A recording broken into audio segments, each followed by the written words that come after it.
Welcome to Manual Education, welcome to this video. अब इस video में हम लोग देखने वाले हैं critical reasoning and that is basically for the law of 3 and 5 years. Critical reasoning के अंदर कोर्स ऑफ एक्शन का पार्ट जो है इस बार डिस्कस करने वाला है इस वीडियो में। And previously we already deal with the inference conclusion. So अगर आपने वो वीडियोस नहीं देखे हैं तो वो जाके पूरा प्लेलिस्ट देख लेना। पूरे प्लेलिस्ट के अंदर आपको क्रिटिकल रीजनिंग के बहुत सारे पार्ट्स कवर मिलेंगे और उससे आपको फर्दर फ्लो भी पता चलेगा। Then come to this video, so it will be helpful for you. चलो, so start now. Here are some social media handles, guys. Now you can follow us on Instagram and Facebook. Also, if you want to join the Telegram channel or the WhatsApp group, you can join there. And don't forget to subscribe to the channel so you can get latest update about the law upcoming exam. Chalo. Now, if you are a Mumbai based, you can join us on a Thane, Borivali, Vasai, Dadar and Andheri branches. You can visit there and take your admission and start your preparation with us. Or else, if you are not Mumbai based, you can simply contact 8828581455/54 and start your preparation on the live classes. Moving ahead to the solving part. Now here are the what is critical reasoning, guys? Critical reasoning का मतलब क्या होता है? There is something critical thinking, critical statement. You have to analyze that and you have to answer the logical question. Now types of critical reasoning. Types of critical reasoning कौन से होते हैं? There are the arguments, there are the assumptions, conclusion, inference based question and course of action, जो कि अब हम लोग आज के दिन में हम लोग क्या करने वाले हैं इस वीडियो में कोर्स ऑफ एक्शन करने वाले हैं। Now cause and effect and then last one is the assertion and reasoning. So here is a step.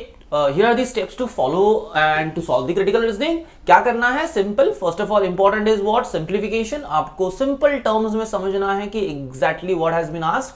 Then you have to understand कि आपको क्या पूछा गया। अगर जो पूछा गया वो समझना है तो क्या करना होगा? Simply you have to translate the information in your own words and as much as possible आप उसको इजी कर लो जिससे कि वो आपको समझ में आए। देन सबसे इंपॉर्टेंट चीज जो है वो है क्वेश्चन को डीकोड करना। अगर क्वेश्चन को डीकोड नहीं करोगे then it is difficult to answer the question. Now moving ahead. Now here are the statement and course of action. Statement and course of action में क्या होता है गाइस? एक स्टेटमेंट दी होती है एंड ऑन दैट बेसिस आपको decide करना होता है कि which given course of action is appropriate for the given statement. एक स्टेटमेंट दिया होगा, ऑन दैट बेसिस उसके अंदर एक फैक्ट दिया होगा या एक डेटा दिया होगा जिसके ऊपर आपको क्या रिलेवेंट कोर्स ऑफ एक्शन है वो आपको ऑप्शंस में से बताना होगा। Now moving to the question, guys here is a question. देखो अब आपको स्टेटमेंट दिया हुआ है. स्टेटमेंट में क्या पूछा है? Court takes too long in deciding important dispute of a various department. या इट इज ट्रू ना? देखो स्टेटमेंट तो सही है कि courts take a too long, यहां पे बहुत ज्यादा टाइम ले जाता है. देखो यहां पे ये ट्रू है कि फॉल्स वो इंपॉर्टेंट नहीं है. प्रैक्टिकली समझना है तो प्रैक्टिकली सोचना भी पड़ेगा, प्रैक्टिकल थिंकिंग. एंड यहां पर ये होता है courts take a too long in deciding important dispute of various departments, right? अब आप इसके ऊपर क्या कोर्स ऑफ एक्शन ले सकते हो? अब कोर्स ऑफ एक्शन का दूसरा अगर मतलब बोलना हो तो वो हो गया रिमेडियल एक्शंस. ठीक है, रिमेडियल एक्शंस आपके पास क्या क्या है वो आपको आंसर करनी होगी. देखो आपके ऑप्शंस में दो रिमेडियल एक्शंस दी हुई है. First one is court should be ordered to speed up the matters. हाँ, this would be the relevant course of action. आप एक कर सकते हो कि कोर्ट एक ऑर्डर दे दे, हाई कोर्ट जो है या फिर जो सुपीरियर कोर्ट है, वो जो इंफीरियर कोर्ट्स होते हैं उनको वो ऑर्डर दे दे या फिर उन ट्राइब्यूनल्स को ऑर्डर दे दे कि बाबा आप जो है स्पीडी मैटर डिस्क्लोज कर लो. तो स्पीडी मैटर डिस्पोजल होगा तो ऑटोमेटिकली जो डिस्प्यूट्स है वो जल्दी जल्दी खत्म हो जाएंगे. So this would be the one of the course of action you can use. And the second one is special power should be granted to officers to settle disputes concerning their department.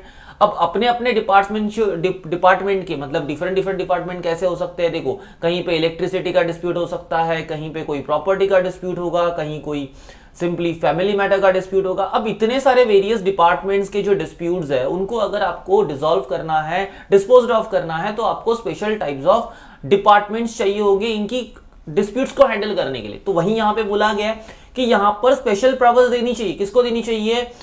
To officer. कोई भी ऐसा officer appoint कर लो, उसको special power दे दो and to settle that dispute from the various departments. अब ये easy हो गया, मतलब काइंड ऑफ यहां पर भी एक कोर्स ऑफ एक्शन हो गई आपके लिए. तो दोनों भी आपके लिए क्या है?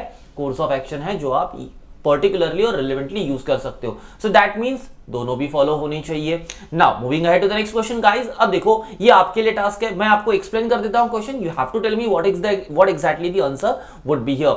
आपको कमेंट बॉक्स में बताना है कि इसका आंसर क्या होगा. देखो गाइस क्या दिया है स्टेटमेंट में? It is rumoured that there is a bomb in Rashtrapati Bhavan. ऐसा रूमर आया है कि राष्ट्रपति भवन में क्या है? बॉम्ब रखा हुआ है. Now what remedial action you would take? आपकी रिएक्शन क्या होगी? आप क्या रिमेडियल एक्शन लोगे अगर आप उस सिचुएशन में हो? तो यहां पे कोर्स ऑफ एक्शन दो दी हुई है. पहला कोर्स ऑफ एक्शन बोलता है then president should be assorted then president should be escorted to the safe area. यहां पे बोला गया है कि जो प्रेसिडेंट है उनको क्या कर दो, escorted to the safe area.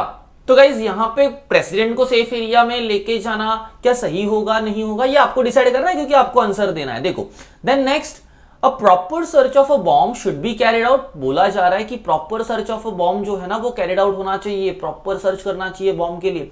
तो अब देखो क्या ये भी एक्शन आपके लिए अप्रोप्रिएट है कि नहीं है, तो ये आपको आंसर करना है and tell me in the comment box what would be there correct answer for this. चलो so guys this is the type of the question you can solve. And देखो ये कोर्स ऑफ एक्शन ऐसा होता है कि आपको practically understand करना होगा, प्रैक्टिकल रिमेडियल क्वेश्चंस आपको, practical remedial course of actions आपको समझनी होगी, on that basis you have to answer them.